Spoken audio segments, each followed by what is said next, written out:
The Distortus Rex. A failed hybrid? A biological weapon?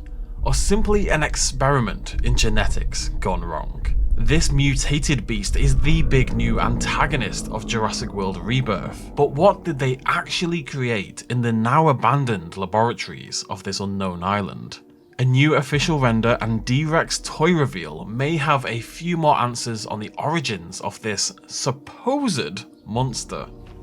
Gareth Edwards, the director of Jurassic World Rebirth, he described the Distortus Rex in an interview as a Tyrannosaurus Rex with a second dinosaur, a second animal wrapped around it. And that's never been more visible than it is now. This new official render of the creature not only gives us our best ever look at the D-Rex, but it really emphasises now that wrapped around quality. The flesh here looks almost tumorous. It doesn't have scales, it doesn't have fur, it doesn't have anything to really give it a quality of detail. It's just flesh hanging down in heavy folds around the body of the Rex.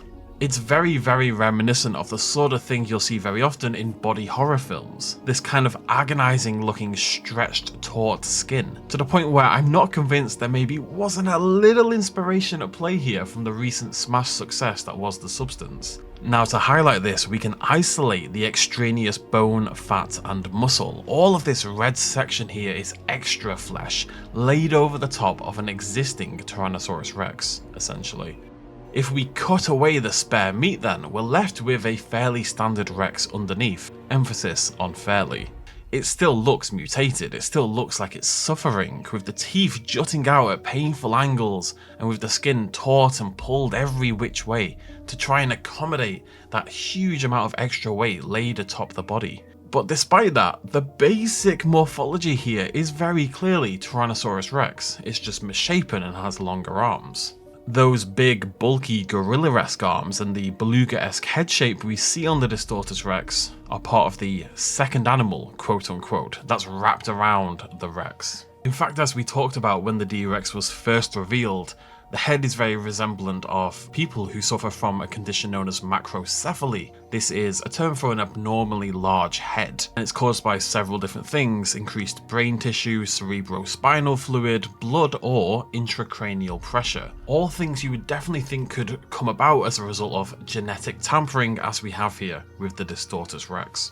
As the crew have said in interviews, you are meant to feel somewhat sorry for this thing. It's suffering, it's in pain.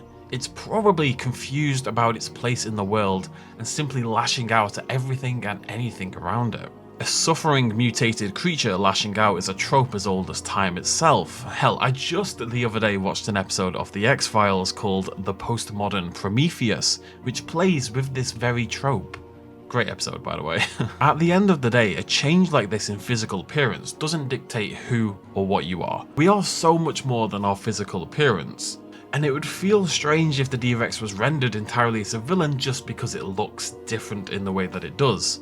But if you don't believe me when I say you're meant to feel sorry for this thing, well, this is probably going to help convince you even further.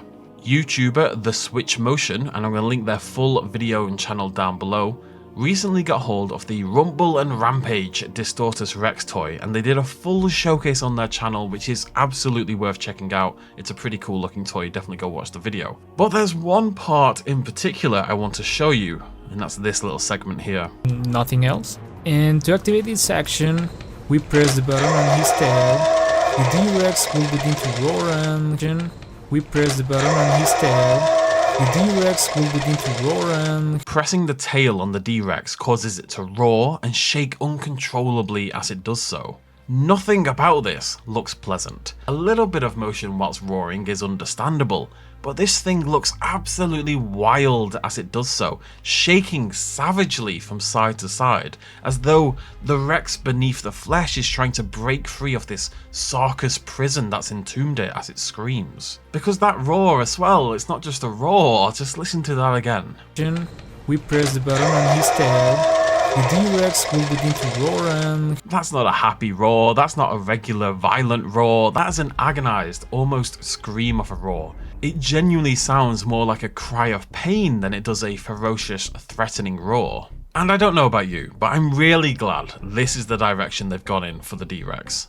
I understand people who take issue with the design, though I think the more we see of it, the less it does look like generic big monster creature, and more it looks like a appropriately misshapen Jurassic Park dinosaur. But if nothing else, just having this as a generic angry monster would have felt like a missed opportunity. The D-Rex should never be the real villain of Jurassic World Rebirth. The people who created it should be.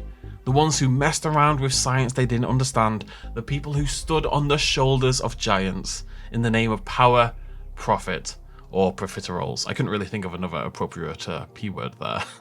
But who doesn't love a profiterole? So where did the D-Rex actually come from?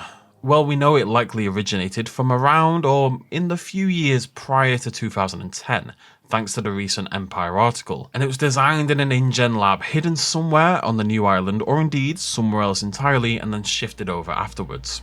Probably the former. The question really is, how does the D-Rex fit into the Jurassic wider canon?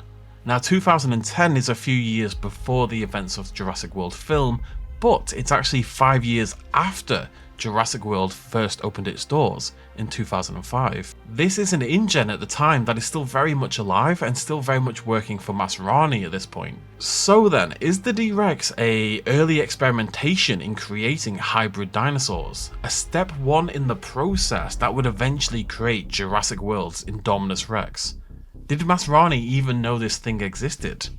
The Scorpius Rex is, canonically now, the first hybrid dinosaur created, made in 2009 as it was. But there's nothing to say the D-Rex couldn't have been made even earlier than that, and that would give us a fairly natural progression from the D-Rex, this non-hybrid but, you know, messed up, to the still fairly messed up but hybrid Scorpius Rex, to the very, very angry, admittedly, but relatively speaking more normal Indominus Rex hybrid. The D-Rex could essentially be where all of this started, where their very first experimentations with this technology ended up.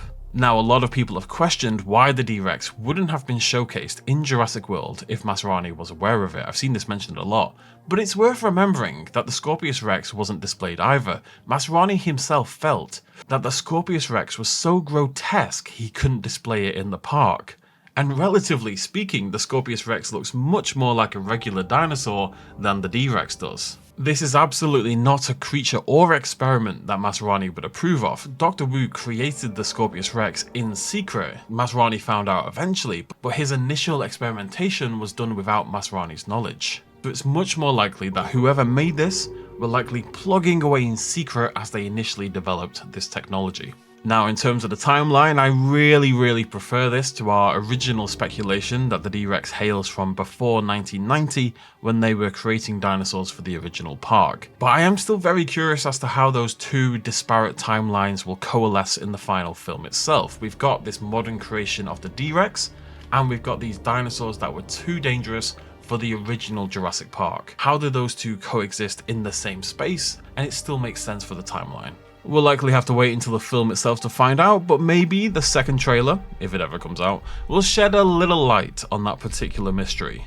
What do you think of the full D-Rex design as we see more and more of it? Does any of this convince you a little bit more to be favourable to the design? Sound off in the comments below, throw me a like if you enjoyed the video, subscribe for more Jurassic World Rebirth, malarkey and dinosaurs. Does anyone actually subscribe? Because I've said subscribe. Anyways, thanks for joining me, I'll see you lovely folks very soon. Cheers, much love as always. Bye bye.